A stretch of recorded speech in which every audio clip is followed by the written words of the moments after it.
So welcome back guys, this is Shiv. आज बड़ी कमाल की चीज बताने वाले हूँ आपको। ठीक है, ट्रेडिंग जर्नी में इतनी इंपॉर्टेंट है आपके लिए कि भाई आपकी 100 प्रॉब्लम में से 90 प्रॉब्लम तो यहीं सॉल्व हो जाएंगी। ओके, स्टार्ट करते हैं हम लोग। सबसे पहले इथेरियम को चेकआउट करते हैं। आपको यहाँ पे सब लोग को शो हो गया होगा ना, सुंदर सा हमारा पैनल चैनल बना हुआ और सुंदर से एसएल हुआ है। एसएल के बारे में तो अपन लास्ट में डिस्कस करते हैं। ओके, और रही बात यहाँ पे एक्सप्लेस की, यहाँ पे भी सुंदर सा हमारा पैनल चैनल बना हुआ है जो आपको ये शो हो रहा होगा।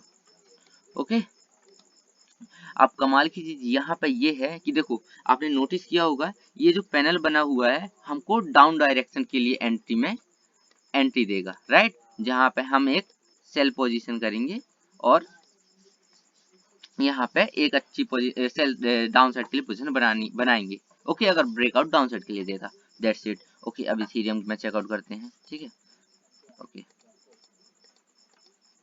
यह है इथेरियम। अब इथेरियम में आप देखोगे यहाँ पे हमको एंट्री कहाँ मिलती, अप साइड के लिए, राइट।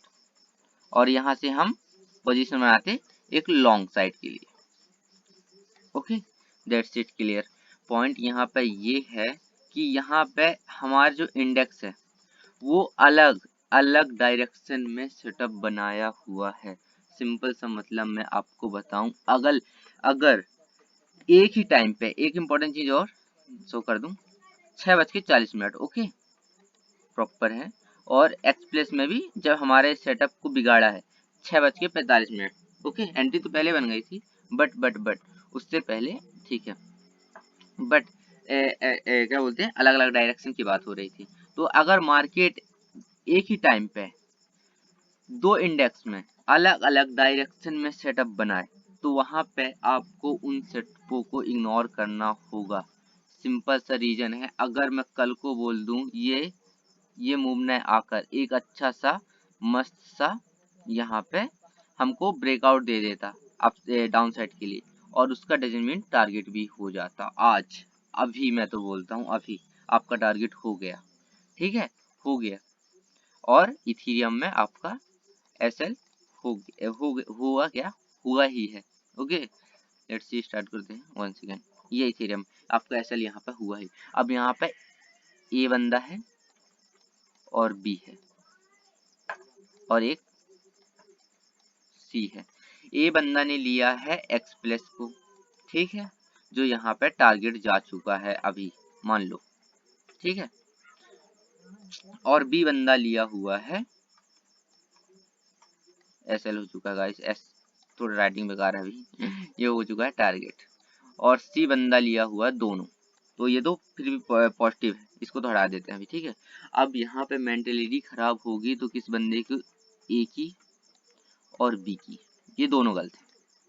कैसे, आज को टारगेट हो गया आपका एक्सप्रेस वाले बंदे का, ठीक है, आज को आपका टारगेट हो गया।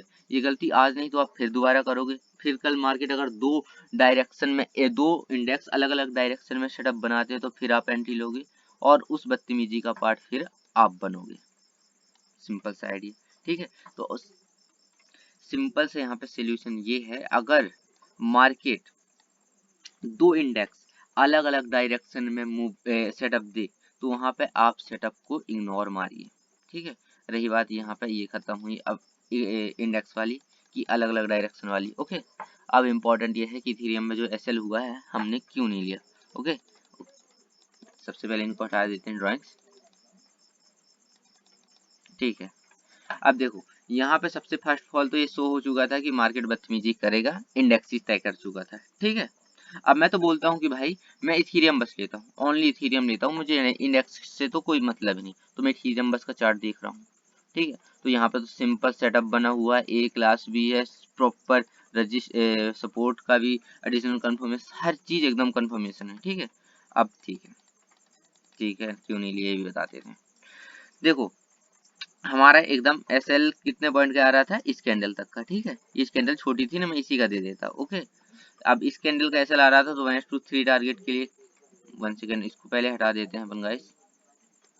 ये रिस्क रिवार्ड रेशो हमारा 1:3 अराउंड हल्का सा और ऊपर जा रहा था, ये आ रहा था। ठीक है, अब प्रॉब्लम यहाँ पे रिस्क रिवार्ड रेशो में ये बन रही थी हमारे लिए कि जो एंट्री देने के बाद हमारे स्विंग फंस रहे थे, ये फर्स्ट स्विंग। ओके, यहाँ से रिजेक्शन दे दिया, भाड़ में जाए, बात की बात है, ये बाद में दी, एंट्री के पहले तो हमें सोचना पड़ेगा ना, एक रेजिस्टेंस की तरह वर्क करता। ओके, दूसरा पॉइंट ये वाला हो गया, तीसरा पॉइंट ये हो गया।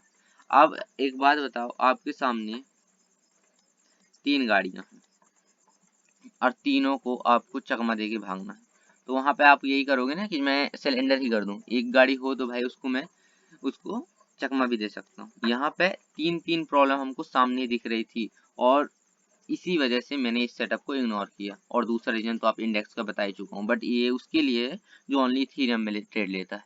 Okay guys, that's it, clear चीजें हो चुकी हैं यहाँ पे। ओके, और रही बात अब बिटकॉइन की, तो बिटकॉइन में बात कर लेते हैं अपन लोग कि सिंपल से सेटअप बना हुआ है। देखो, पेशेंस वाला बंदा अगर यहाँ पे बैठा होगा तो सिंपल, देखो रिस्पेक्ट यहाँ पे प्रॉपर मिली हुई है, ठीक है। गिन लेते पॉइंट, 1 पॉइंट, 2 पॉइंट, 2 पॉइंट, एक क्लास एकदम पैनल बन चुका है। और चार्ट नेचर की बात कर लेते हैं अपन लोग, ठीक है। स्टेट को जो जो लपेटना है मेरे को आगे थैंक यू बोलना भाई। देखो यहाँ पे हर वीडियो में बताता हूँ, वही वीडियो हर चीज हर वीडियो में बताता हूँ, वही बताने वाला हूँ। एक मूव में गया मार्केट, दो प्रोबेबिलिटी यहाँ से मार्केट में, एक गड्ढे की तरह मार्केट में गिर जाए गड्ढे में, दूसरी प्रोबेबिलिटी है साइडवेज हो जाए, ठीक है। अब हमको सेटअप मिलेगा, अब सेटअप तो मतलब सेटअप तो मिल चुका है, बस अब देखना है दो चीजें, ठीक है। इसको भी हटा देते हैं, आजा भाई तू भी आजा, जल्दी आजा, क्लियर करें चीजों को खत्म करें। सिंपल सा यहाँ पे अच्छी एक हमको चाहिए एक एंट्री। ओके गाइस, दूसरा पॉइंट चाहिए हमको एसएल पॉइंट, और तीसरा टारगेट पॉइंट। टारगेट पॉइंट तो रेडी है, कोई दिक्कत नहीं है। तो चीज़ें यही थी, क्लियर कर दी। कुछ भी इन्फॉर्मेटिव मिल लगेगा मुझे चार्ट में तो आपके साथ डिस्कस करूंगा। ओके, मिलते हैं नेक्स्ट एक इन्फॉर्मेटिव वीडियो के साथ।